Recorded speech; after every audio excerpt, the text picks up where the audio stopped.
Tuntunan Tuhan itu bukan informasi, tuntunan Tuhan itu bagi orang yang ingin mendekat. Karena itu Tuhan tidak menuntun seseorang sebelum dia dekat, sebelum dia mendekat kepadanya. Kalau orang itu mendekat pada Tuhan, otomatis akan memperoleh tuntunan, akan tahu dengan sendirinya. Anjing aja misalnya ya, hewan piaraan. Saya punya anjing ya, wah dia gelisah kemarin waktu saya lagi nge-gym gitu, saya bawa itu herder saya. Untungnya semua orang-orang di gym kan sudah kenal, jadi mereka gak keberatan saya bawa anjing besar gitu, saya taruh di situ. Waktu saya lagi latihan gitu, dia dari jauh langsung, dari German Shepherd jadi Hello Kitty. Ya, padahal saya cuman nggak sampai, ya 100 meter jauhnya dari dia, nggak sampai. Dia ingin dekat sama majikannya, jadi saya datengin setelah saya repetisi selesai, saya istirahat 1 menit, saya pergi ke dia situ, langsung kakinya itu ditaruh di atas sepatu saya. Gitu. Lalu dia tenang, tidak lagi, tapi dia tenang. Dia ingin dekat. Dan kalau saya ada berada di sampingnya, dia langsung tenang. Dia tidak ngik lagi. You see, di dalam kedekatan, otomatis saya akan ambil listnya, talinya, saya akan tuntun dia. Kalau kita itu dekat sama Tuhan, otomatis dituntunnya. Makanya ada orang berkata, kenapa aku gak dapat tuntunan Tuhan? Aku cari-cari informasi, Tuhan kasih konfirmasi. Dia cari nabi-nabi, nubuatan kanan kiri. Gak ketemu tuntunan, ketemu sih, tapi tuntunan yang salah. Atau mungkin nubuatannya tepat, tapi waktu dia jalani, dia tidak diurapi untuk itu. Kenapa ya? Saya pernah sekali ditanya sama orang, ayo Tuhan ngomong apa? Saya bilang sekalipun Tuhan ngomong sesuatu, kau tidak akan alami itu. Kok bisa? Hatimu jauh. Wah kaget dia, Pastor Philip kok ngomong begitu? Saya kira dia marah, dia berkata, karena memang saya demikian, thank you ditegur. Pastor Philip kok tahu? Saya bilang saya nggak tahu. Tapi saya merasa saya perlu menyampaikan pada Anda, mendekatlah. Jangan cari nubuatan-nubuatan, percuma. Shalom semua. Boleh katakan pada orang-orang sekelilingnya, nice to meet you here.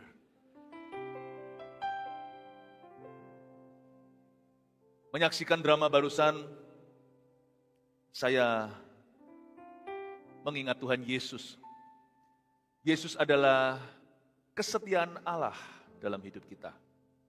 Dia adalah ya dan amin atas setiap janji-janji Tuhan. Namanya Immanuel, Allah beserta. Bukan segala kado yang kita terima termasuk hari Natal, tapi hadirat Allah. Yesus itu adalah Immanuel. Kado terbesar adalah Tuhan mulai hari itu, dia mati di Kalvari. Tirai itu robek, udah gak ada jarak antara kita dengan Tuhan. Tuhan akan menyertai hidup kita. Tidak ada alasan lagi untuk pisah. Kecuali kalau kita yang menjauhkan diri. Tuhan tidak akan jauhi kita lagi. Karena sekarang sekalipun kita orang berdosa, tapi oleh karena pengorbanan Yesus, Bapa melihat Kristus dalam diri orang-orang percaya. Saya ingin Anda untuk mengerti bahwa pemberian Yesus adalah kado terbesar yang kita bisa punya dalam hidup ini. Yesus adalah kesetiaan Tuhan dalam kehidupan, kesetiaan Allah dalam hidup kita. Amin. Amin. Siapa percaya Tuhan pasti akan membawa kita ke semua tanah perjanjian dalam hidup kita. Tadi waktu menyaksikan drama ini juga saya ingat Super Conference yang akan diadakan di sini. Tanggal 17 dan 18 Juni 2026 yaitu tahun depan. Segeralah mendaftar, tanggal 17 kita akan memperoleh susu kita secara rohani, 18 kita akan mendapatkan madu kita. Susu dan madu itu. Saya kasih bocoran, di antara yang nanti pesan-pesan Tuhan, saya sendiri dapatkan tentang multiplikasi adalah DNA kita. Bukan hanya DNA CG, tapi sifat ilahi umat profetik ini. Yaitu sifat ilahi anak-anak visi di gereja ini. Di samping itu saya akan sampaikan juga tentang warisan orang tua yang dua-duanya lewi atau dua-dua melayani. Tanggal 17 dan 18, 2 hari aja Anda akan menjadi host atau menjadi tuan rumah. Dari seluruh dunia GMS akan datang. Puluhan ribu orang, segeralah mendaftar, jangan terlambat, karena biasanya nanti kita akhir-akhir aja, telat-telat aja kita baru mendaftarkan, hatinya sudah tidak sungguh-sungguh haus. Haus itu early, haus dan lapar itu dini, tidak tunggu nanti. Segera daftarkan hari ini, jangan ditunda lagi. Susu dan madu ada di depan sebagai umat profetik GMS, saya rasakan sebagai gembala sidang, ada tiang api, tiang awan di 2 tanggal tersebut. tidak bisa diwakilkan, dan juga akan beda saat rerun atau kita saksikan nanti. It's different, it's your presence, adalah kehadiranmu dan kehadirannya. Mari kita sama-sama berdoa, sekali lagi sebelum firman Tuhan dibagikan, bolehkah kita semua bangkit berdiri? Tuhan Yesus, kami undang hadirat-Mu terus, sampaikan kami pesan-pesan Natal yang Tuhan sudah taruh dalam diri hamba-Mu. Biarkan hari ini kami semua dibangun di atas dasar firman. Biar setiap firman yang disampaikan khotbah ke semua orang, tapi per orang mendapatkan rema khusus dari Tuhan Yesus untuk mengakhiri tahun ini dalam kemenangan dan memulai tahun depan dalam kebenaran. Tuhan, kami minta penyertaan-Mu dalam kehidupan kami semakin menjadi-jadi. Sembunyikan hamba-Mu di balik salib-Mu. In Jesus name, dalam nama Yesus, haleluya.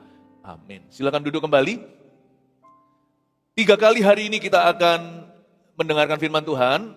Saya sampaikan hal-hal yang beda yang saya dapatkan. Kalau Tuhan berkenan, saya tidak akan khotbah yang dipersiapkan akan disampaikan. Kecuali nanti kalau dalam last minute-an Tuhan mengubah haluan, saya akan taat. Tapi rencananya begini. Kebaktian sekarang ini saya mau bagikan tentang Allah yang menuntun kita. Jadi kesetiaan Tuhan dalam tuntunannya yang spesifik. Siapa di sini ingin hidupnya dituntun secara spesifik oleh Tuhan Yesus? Saya juga. Kebaktian pukul 1 nanti, kalau Anda tidak kemana-mana, nggak usah kemana-mana lah. Dengarkan firman Tuhan ini selengkap-lengkapnya. Nanti kebaktian berikutnya, saya kok dapatkan pesan Tuhan secara khusus ya tentang bagaimana Allah itu setia kepada orang-orang yang jaga kekudusan. Akan ada perbedaan antara orang fasik dan orang benar. Nanti perlakuan Tuhan akan beda tahun depan. Kebaktian terakhir, kalau Tuhan izinkan, saya mau sampaikan tentang kesetiaan Tuhan dalam ketenangan. Ketika tidak terjadi apa-apa, doamu belum terjawab. Is God sleeping? Apakah Tuhan tertidur? Mari kita sekarang pelajari firman yang untuk kebaktian ini. Yaitu tentang orang-orang Majus, kesetiaan Tuhan dalam tuntunannya. Mari kita buka sama-sama di Matius pasal 2, ayat 1-12. Orang-orang Majus dari timur. Sesudah Yesus dilahirkan di Bethlehem, di tanah Yudea pada zaman Raja Herodes, datanglah orang-orang Majus dari timur ke Yerusalem. Dan bertanya-tanya mereka, di manakah dia Raja orang Yahudi yang baru dilahirkan itu? Kami telah melihat bintangnya di timur, dan kami datang untuk menyembah dia. 2 ayat dulu saya jelaskan. Ini kejadian sesudah Yesus lahir di Bethlehem, di tanah Yudea. Yesus lahirnya tidak di Jakarta. Andai kata Israel itu Indonesia. Yesus lahir di kota kecil. Jangan pernah kecilkan sesuatu yang sederhana. Tuhan itu tidak pernah memilih yang dikagumi oleh manusia. Karena itu hanya karena Anda di Jakarta bukan berarti Tuhan akan memberkatimu kalau Anda tidak mencari Tuhan dengan sungguh-sungguh. Dan jika ada di antara kita yang merasa minder, lihat orang lain lebih kaya, lebih pintar, pendidikan lebih tinggi, dan sebagainya, jangan takut dikucilkan. Bethlehem itu nggak ada orang yang tahu. God always starts. Tuntunan Tuhan itu selalu dimulai dengan something simple. Just be simple. Tetaplah sederhana, Tuhan akan menuntun Anda. Segala sesuatu yang dari Tuhan itu selalu mulainya kecil. Yesus pun mulai dari kecil, dari bayi. Jadi kalau Anda merasa kecil, jangan kecil hati. Dan kalau Anda dikucilkan karena kebenaran loh ya, kalau dikucilkan karena orang itu tidak benar, jauhi orang itu karena orang itu rusak, itu lain cerita, jangan bangga. Tapi kalau kita dikucilkan karena kebenaran, banggalah itu mahkota. Don't worry, everything yang Tuhan lakukan itu selalu mulai dengan sesuatu yang sederhana.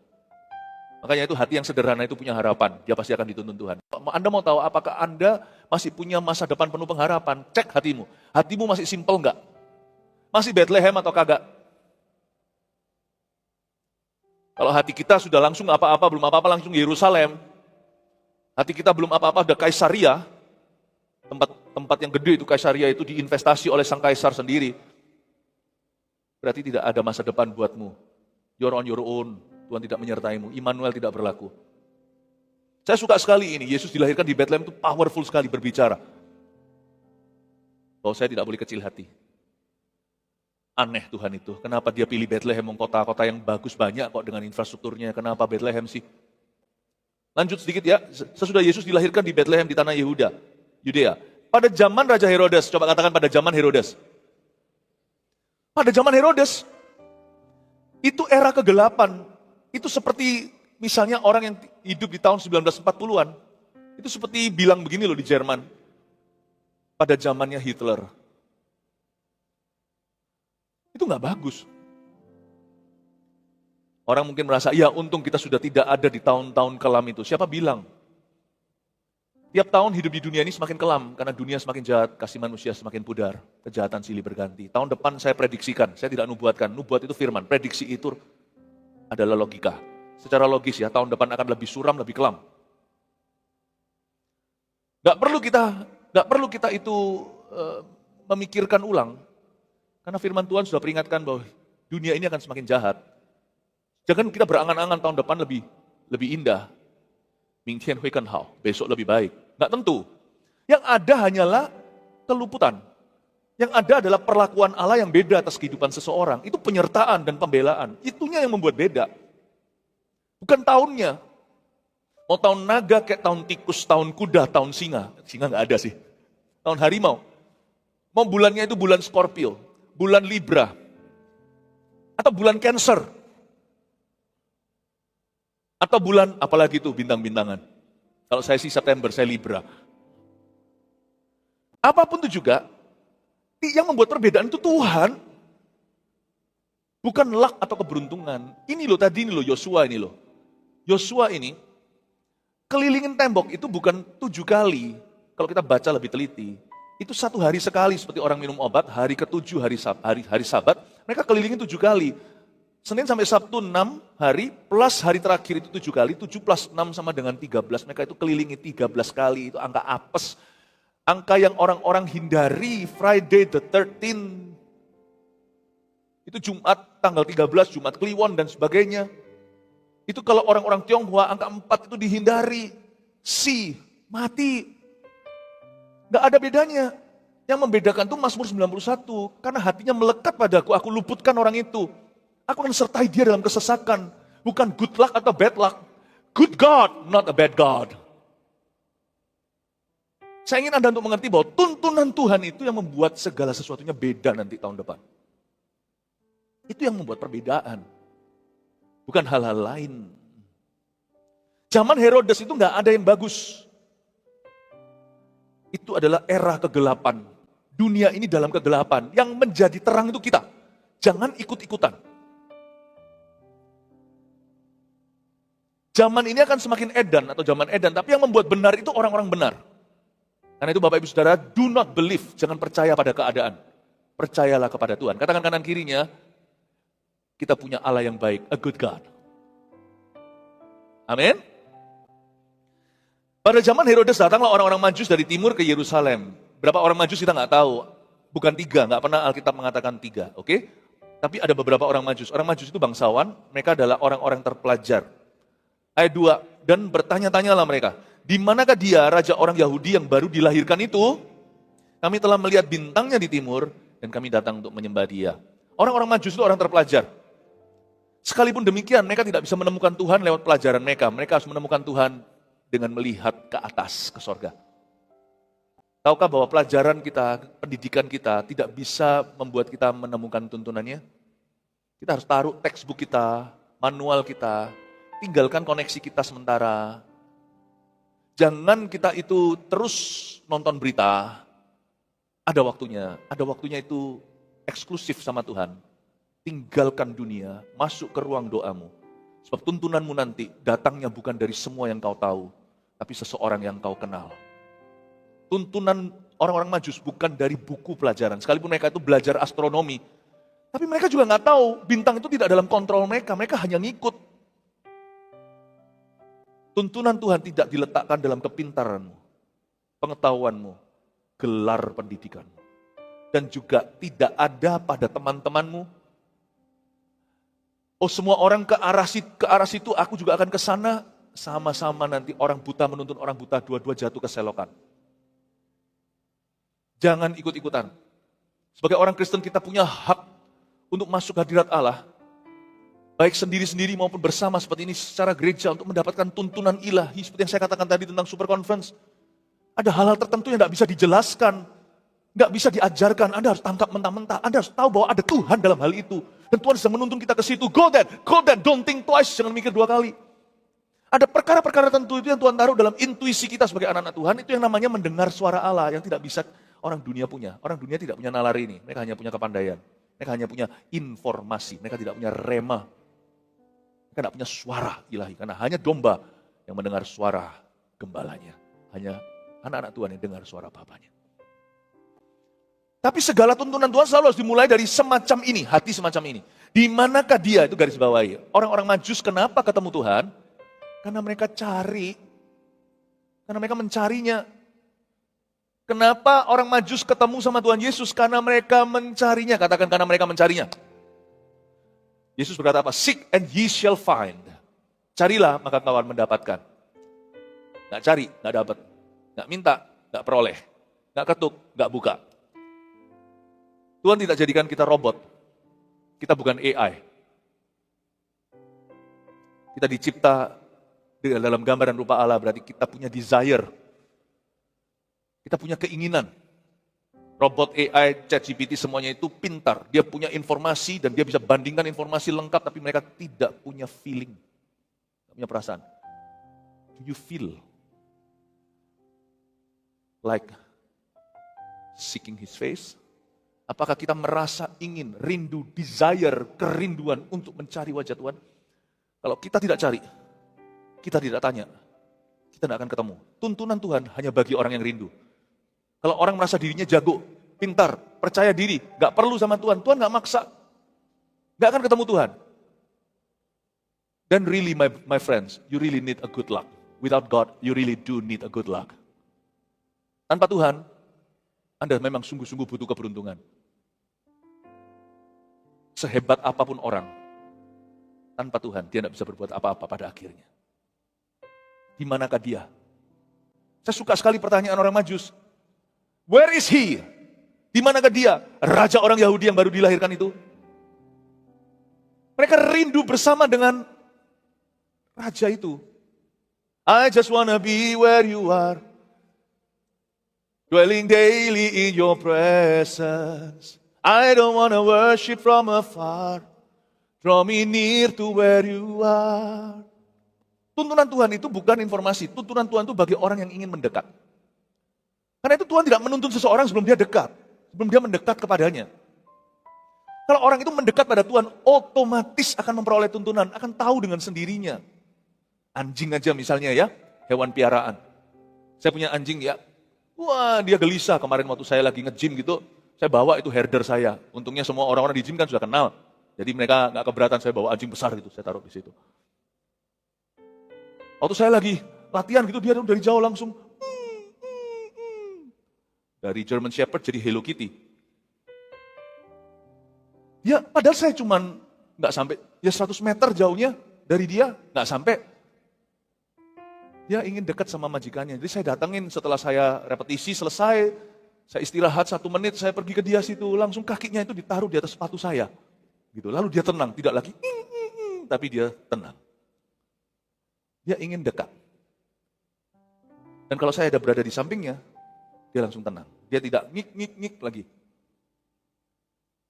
You see, di dalam kedekatan, otomatis saya akan ambil listnya, talinya, saya akan tuntun dia.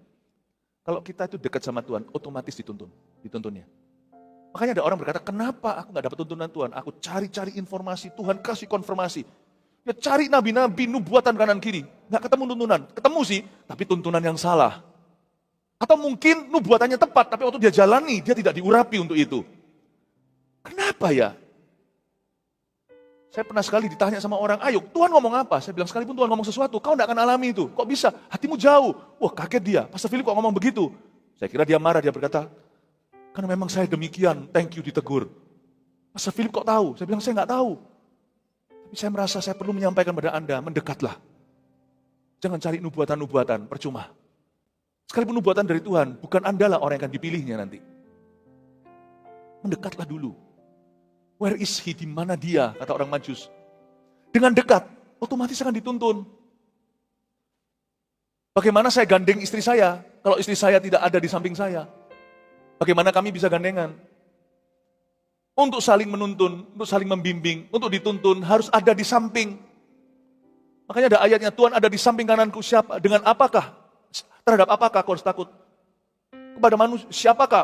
Kenapa? Siapakah manusia sehingga aku harus takut kepadanya?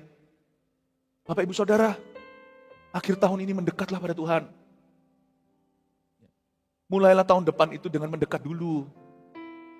Jangan sampai salah kaki. memulai tahun yang baru. Amin Bapak Ibu. Coba katakan kanan kirinya, ayo mendekat ke Tuhan sama-sama. Kita lihat ayat 3, ketika Raja Herodes mendengar hal itu terkejutlah ia beserta seluruh Yerusalem. Herodesnya heboh. Wah, ada raja katanya. Orang Majus itu bukan orang Yahudi. Kemungkinan besar mereka itu berasal dari timur, sebelah timur tanah Kanaan. Jadi sana itu loh di bagian Iran situ. Di Tan, Afghanistan, Irak, Iran itu zaman-zaman itu mereka dari jauh datang.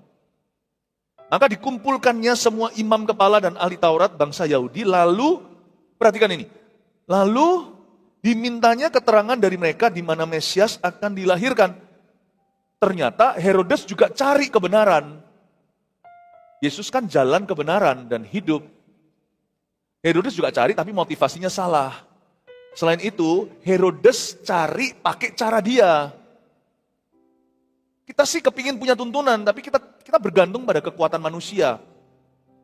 Coba perhatikan kalimat di ayat 4b. Dimintanya keterangan, Herodes meminta keterangan dari mereka di mana Mesias akan dilahirkan. Aku kepingin tahu nih kira-kira tahun depan ekonomi seperti apa, bisnis seperti apa. Aku mau tahu lebih baik aku sekolah di mana. Banyak keputusan-keputusan hidup menanti kita tahun depan dan keputusan lebih perlu, lebih penting, lebih bahaya, lebih gawat daripada tahun lalu, tahun ini maksudnya. Tapi instead of Herodes itu ya, bukannya dia cari Tuhan kayak Herodes itu juga orang Yahudi, paling tidak dia blasteran setengah umat pilihan. Jadi pasti dia itu pernah dengar hukum Taurat, pasti tahu cerita Musa naik ke Sinai berdoa. Kok Herodes tidak tanya Tuhan sendiri ya, cari Tuhan ya, tapi mungkin dia orang berdosa. Tuhan kan pernah menyebut seorang Herodes adalah seorang serigala. Tapi coba Anda baca di Perjanjian Lama. Seorang yang tidak kalah jahatnya namanya Ahab. Waktu dia puasa, Tuhan dengarkan. Dan Tuhan jawab doanya. Ahab itu loh, musuh bebuyutannya Elia.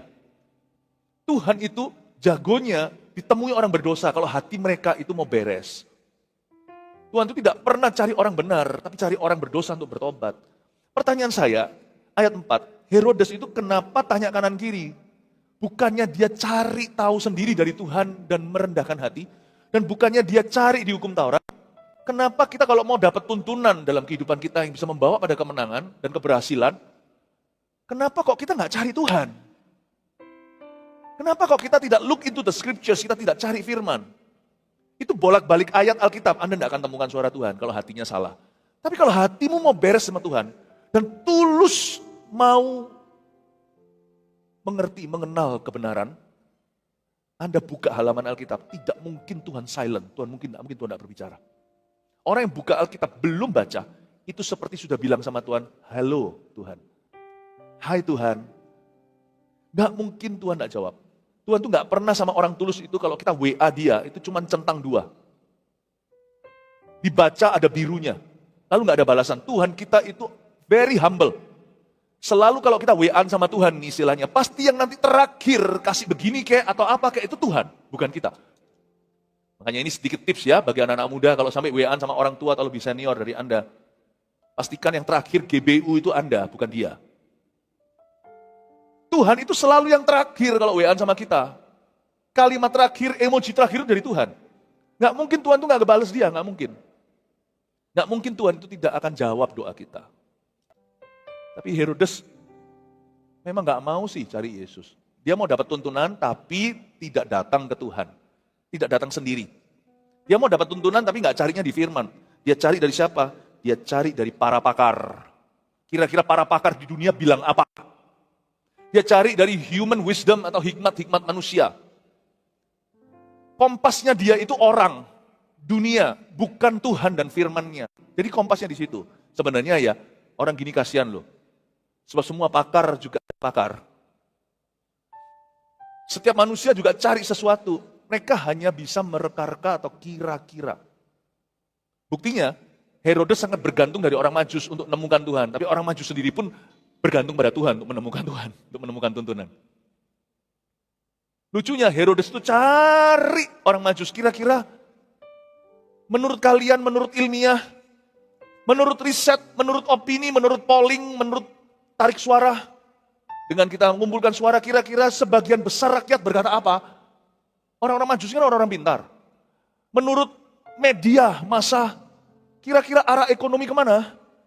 Kira-kira seperti apa? Dia dengarkan orang, cari kompas manusia, but never himself come at the Lord's feet. Dia tidak pernah datang kepada Tuhan sendiri. God is nowhere to be found dengan cara gitu. Riset boleh, polling boleh. But after atau setelah hatimu berpaut pada Tuhan.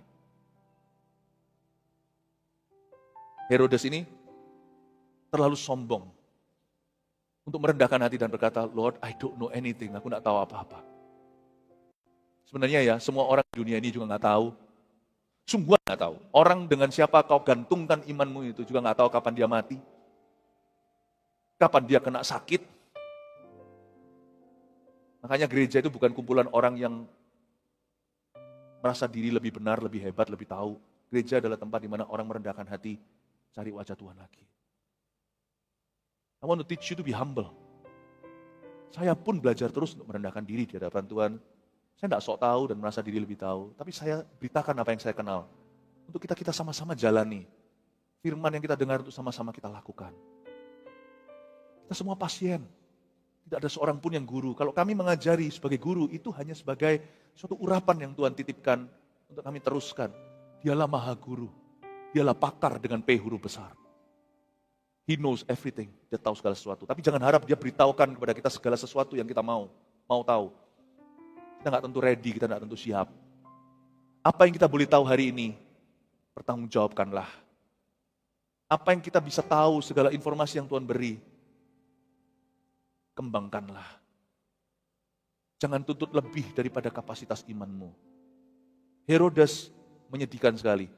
Dia cari dari kanan kiri, tapi dia tidak pernah cari pada Tuhan. Kita lihat ayat 5, mereka berkata kepadanya di Bethlehem di tanah Yudea, karena demikian ada tertulis dalam kitab Nabi. Diingatkan loh sama orang-orang non-Yahudi, itu Herodes kan masih setengah Yahudi. Diingatkan gini loh, ada tertulis kan di kitab Nabimu. Kenapa kamu tidak baca sendiri? Kira-kira gitulah sentilan dari orang Majus. Di Bethlehem, kata firman Tuhan, ada tulisannya itu di Mika. Kitab Mika di Perjanjian Lama. Kan ada tertulis di dalam kitab Nabi. Dan engkau Bethlehem, tanah Yehuda. Malah dikutip sama orang Majus. Orang non-Kristen lebih tahu Alkitab daripada orang Kristennya gitu ya. Dan engkau Bethlehem, tanah Yehuda. Engkau sekali-kali bukanlah yang terkecil di antara mereka yang memerintah Yehuda. Karena daripadamulah akan bangkit seorang pemimpin yang akan menggembalakan umatku Israel. Katakan seorang pemimpin yang menggembalakan Israel. Katakan lebih keras lagi, seorang pemimpin yang menggembalakan Israel. Siapa Bapak Ibu? Yesus. Ini yang saya tadi sampaikan di awal-awal. Engkau sekali-kali bukan yang terkecil. Bethlehem tidak boleh berkecil hati. Segala sesuatu selalu mulai sederhana. Tapi lucunya di ayat 6 ini, orang-orang Majus mengutip Alkitab loh. Herodes gak tahu apa-apa tentang kitab Musa. Zaman itu Alkitab masih sangat primitif.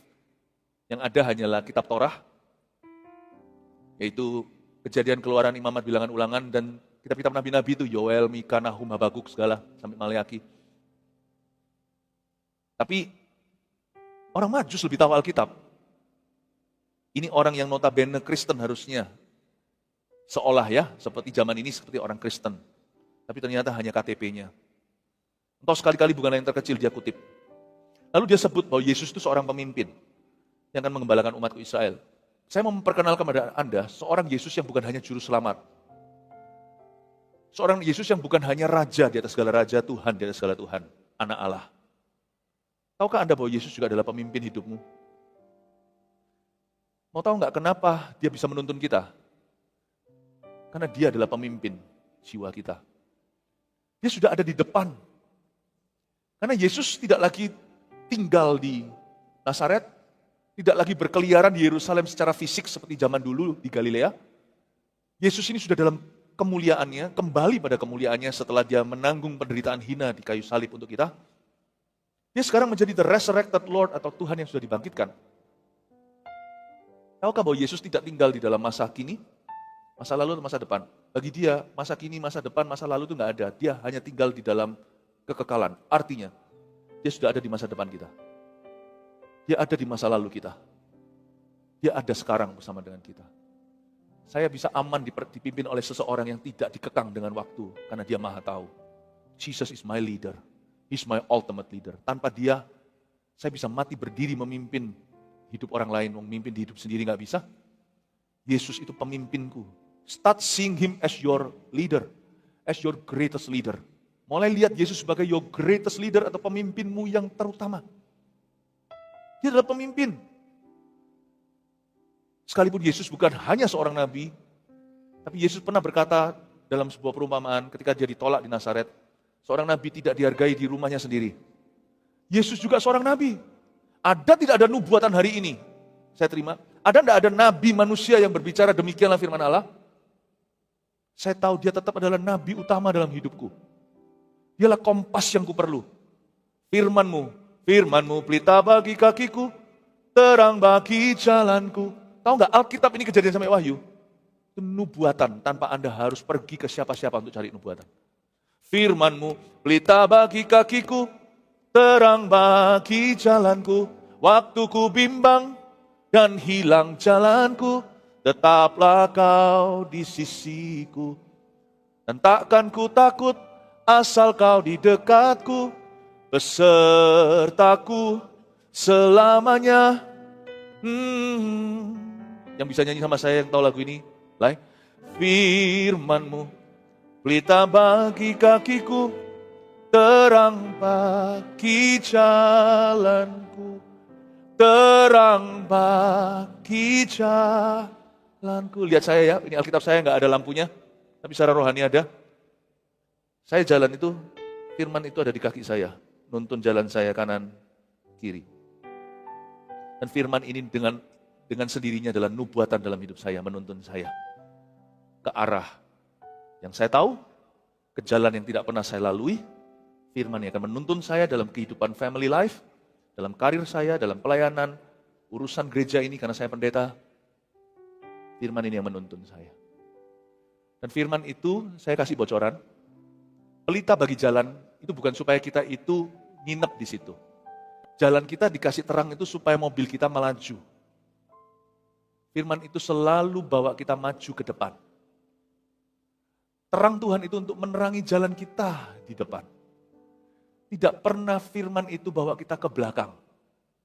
Yang suka bawa kita ke belakang itu setan. Yang suka mengingatkan salah kita, gagal kita, kesalahan orang lain. Itu iblis. Kalau namanya Tuhan itu selalu nuntun Anda ke depan. Selalu. Dan kalau kita mau maju dengan Tuhan, Tuhan pasti terangi kita. Firman itu tuntun kita ke depan, dia bukan tuntun kita ke belakang. Ada satu bagian tubuh kita yang tidak ada perlengkapan senjata rohaninya. Kalau Anda baca di surat Paulus Efesus. Ketopong keselamatan, baju sirah, itu ada vest atau ada rompi anti pelurunya. Ada pedangnya, ada sepatu kaki, kerelaan memberitakan Injil. Ada satu yang nggak ada. Tidak ada yang namanya jenis senjata rohani baru, namanya pelindung punggung. Nggak ada. Jadi kalau Anda berjalan ke belakang, Tuhan tidak akan sinari jalan Anda. Kalau Anda menoleh ke belakang, tidak ada perlindungan, tidak ada punggungmu itu bare. Tidak ada rompinya, tidak ada senjatanya. You wanna walk with God? Ada orang berkata, aku mau dituntun Tuhan. Tapi terus yang dia pikirkan adalah masa lalu. Bagaimana dia bisa menuntunmu? Kalau Anda mau dituntun sama Tuhan, Anda harus jalan dengan dia ke depan. Kalau kita mau dituntun Tuhan, tapi kita terus menggerutu, kita terus menyalahkan orang lain di belakang kita, Tuhan tidak bisa tuntun kita. Tuntunan Tuhan itu punya satu arah, depan. Amin. Yang ku tahu, dia kerjakan seturut firman-Nya bagi kemuliaan-Nya. Yang ku yakin, dia sediakan seturut kasih-Nya bagiku. Jalan berkat itu cuma satu, ke depan. Jangan suka menoleh ke belakang. Termasuk kemuliaan, jangan diungkit-ungkit lagi. Aku dulu loh pelayanan, aku dulu dipakai Tuhan. Jangan dulu-dulu. Bagaimana hari ini? Kenapa ada orang tertentu seolah-olah tidak dituntun sama Tuhan lagi? Karena salah orientasi. Orang itu matanya terus menoleh ke belakang bajak sawah, tapi toleh terus. Tuhan gak bisa tuntun dia. You wanna go with God? Surrender your future. Kalau kita mau benar-benar mau jalan dengan Tuhan, serahkan masa depanmu. Serahkan hatimu masa kini. Amin Bapak Ibu? Dia adalah seorang pemimpin. Katakan Yesus adalah pemimpin saya. Kita lihat ayat 7. Dan lalu dengan diam-diam Herodes memanggil orang-orang Majus itu. Dan dengan teliti bertanya kepada mereka, bila mana bintang itu nampak. Ayat 7 saya kasih satu komentar begini. Anything sketchy doesn't come from the Lord. Apa-apa yang sifatnya diremang-remang, abu-abu, diam-diam, itu bukan dari Tuhan. Herodes ini kan licik sekali. Dia bukan terang-terangan dipanggil orang Majus itu dengan diam-diam. Bapak, Ibu, Saudara, hati-hati dengan beginian. Tuntunan Tuhan tidak ada di tempat remang. Tuntunan Tuhan juga tidak ada pada orang yang suka caranya seperti itu. Hati-hati dengan bisik-bisik. Hati-hati dengan dan orang yang dituntun Tuhan tidak mungkin banyak bicara. Don't talk too much tahun depan. Jangan terlalu banyak bicara, hindari gosip. Karena dengan banyaknya bising gosip, banyaknya bisik-bisik, tuntunan Tuhan itu semakin menipis dalam kehidupan seseorang. Karena orang itu akhirnya bingung dengan suara-suara di tempat remang. Dia tidak bisa membedakan lagi suara hatinya dengan suara Roh Kudus. Dia tidak bisa lagi membedakan suara Tuhan dan opini manusia. Dengan diam-diam Herodes memanggil orang-orang Majus itu. Dengan teliti bertanya pada mereka. Ayat 8, kemudian ia menyuruh mereka ke Betlehem, katanya, pergi dan selidikilah dengan seksama hal-hal mengenai anak itu. Dan segera sesudah kamu menemui dia, kabarkanlah kepadaku, supaya aku pun datang menyembah dia. Coba perhatikan ayat 8. Kamu cari ya, kalau kamu ketemu, WA aku. Kira-kira begitu. Kabarkan padaku supaya aku pun datang menyembah dia. Coba lihat ayat 9. Setelah mendengar kata-kata raja itu, mereka nggak ngomong apa-apa tuh orang Majus. Berangkatlah mereka dan lihatlah bintang yang mereka lihat di timur itu mendahului mereka hingga tiba dan berhenti di atas tempat di mana anak itu berada. Ayat 8 dan 9 saya ingin mata Anda terbuka. Herodes kan diam-diam manggil dia. Bisik-bisik. Jangan mau dibisik-bisikin orang. Aku beritahu kamu sesuatu, kamu janji ya nggak ngomong sama siapa-siapa. Jangan mau disumpah. Kalau saya digituin orang, saya selalu bilang begini. Karena saya tahu itu bukan tuntunan Tuhan. Cara Tuhan nggak begini. Aku mau beritahu kamu sesuatu atau kita mau lakukan sesuatu, hanya kau dan aku yang tahu ya. Kalau memang itu benar, kenapa kita sembunyi-sembunyi? Kita itu anak terang. Ya kita nggak bodoh sih beritahu sama semua orang informasi yang mereka nggak perlu. Jangan diam-diam, orang-orang nggak tanya, kita beritahu. Itu orang yang banyak bicara, hati-hati loh hari ini, rahasiamu itu aset yang berharga, itu bisa dicuri. Pencurian identitas pun marak di masyarakat, jadi be careful, don't talk too much. Tapi kalau ada orang bisik-bisik begitu, saya langsung harus curiga, Tuhan caranya nggak gini kok. Misalnya saya mau jualan sesuatu, lalu orang berkata, aku orang Kristen masa sana nggak percaya. Segala sesuatu yang sifatnya gerilya, tidak ada tuntunan Allah. You must be careful, itu antena harusnya nyala. Kalau kita lihat tanda-tanda seperti itu roh kita harus tahu. Kita sudah diajar di GMS, diajar untuk dewasa, kita harus mengerti bahwa anything fishy, apapun yang kira-kira seperti sketchy atau kita bisa mencium amis-amis tuh cara itu. Be careful 2 kali atau 7 kali lipat. Gini loh, kamu invest di ini dan ini. Kita kira tuntunan Tuhan enggak? Kita sudah kena hook atau kita sudah kena pancing. Karena keuntungannya besar. Tapi kita nggak bisa lihat hulu ke hilir. Kita nggak bisa lihat proses bisnis ini apa. Ujungnya itu kemana? Siapa adalah apa? Bisnis yang lumrah, yang legal, pasti akan kelihatan jelas. Gak perlulah sesuatu yang sifatnya go public, tapi pasti akan ada ketransparanan. Siapa adalah apa? Prosesinya jelas. Ada rundown-nya. Hadirat Allah dalam ibadah aja, kita ada rundown ibadah kok. Kapan pengumuman, kapan apa, Tuhan gak keberatan karena Allah kita tertib. Segala sesuatu yang gak tertib, segala sesuatu yang sifatnya, itu Anda harus tahu. Kemungkinannya kecil ada tuntunan Tuhan di area itu. Ujung-ujungnya bisa malah petaka finansial. Finansial. Bukan hanya financial loh ya, finan dan sial. Lalu nanti kita marah setelah kita mengalami kerugian. Kenapa Tuhan izinkan? Tuhan tidak izinkan. Itu bukan cara Tuhan. Semoga Anda ngerti ya tentang tuntunan. Jadi kalau misalnya ada orang ngomong sama saya beritahu sesuatu ya Pastor Philip, jangan ngomong sama orang lain, saya tidak mau disumpah. Saya bilang tunggu dulu. Kalau Anda percaya saya bisa handle informasi ini, saya jangan disumpah dong di depan. Kalau Anda rasa saya tidak layak mendengarnya atau Anda tidak percaya, jangan beritahu sama sekali. Jangan ada kebutuhan untuk tahu rahasia orang lain. Simpan aja rahasia Kristus di hatimu, itu cukup, lebih dari cukup. Kita berkata, no, sorry. Kalau gitu jangan beritahu aku. Ya sudah, nggak apa-apa. Tapi Pastor Philip janji ya untuk bijaksana dengan ini. Nah itu saya bisa janji. Saya akan wise tentang informasi ini. Lalu dia beritahu, jangan mau disumpah. Ini yang dilakukan oleh orang Majus. Waktu diberitahu, kabarkan kepadaku supaya aku datang menyembah dia. Mereka belum pasti Herodes ini seperti apa. Karena orang Majus itu pun bangsawan jikalau bukan raja. Mereka tahu sesama raja itu politiknya banyak. Lalu dia berkata ayat 9, setelah mendengar kata-kata raja itu, coba lihat, berangkatlah mereka tanpa bicara iya sama Herodes. Mereka tidak mau disumpah. Orang Majus tidak mau diikat dengan janji sebelum mereka tahu. Mereka langsung berangkat. Mereka cuma diam, mengangguk pun tidak. Langsung mereka pergi pamit. Kami pergi dulu Raja Herodes, mereka pergi. Makanya orang Majus itu bijaksana. Sekarang saya ngerti kenapa mereka disebut the wise man. Itu common sense. Pesan Natal yang saya berikan hari ini, meskipun dari cerita Natal, adalah untuk sehari-hari.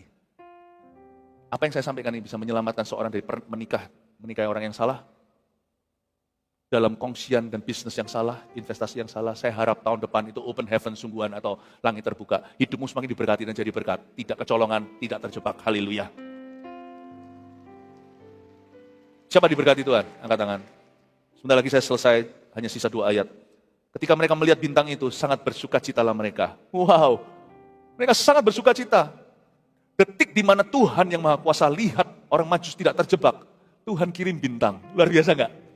Kalau enggak, kirim bintang malah justru berujung malapetaka lah kalau orang itu sudah diikat janji. Nah kalau kirim bintang tiba-tiba malah justru dilaporkan ke Herodes, ini loh, malah akan mati. Allahmu itu sumber kehidupan, dia tidak akan bunuh diri.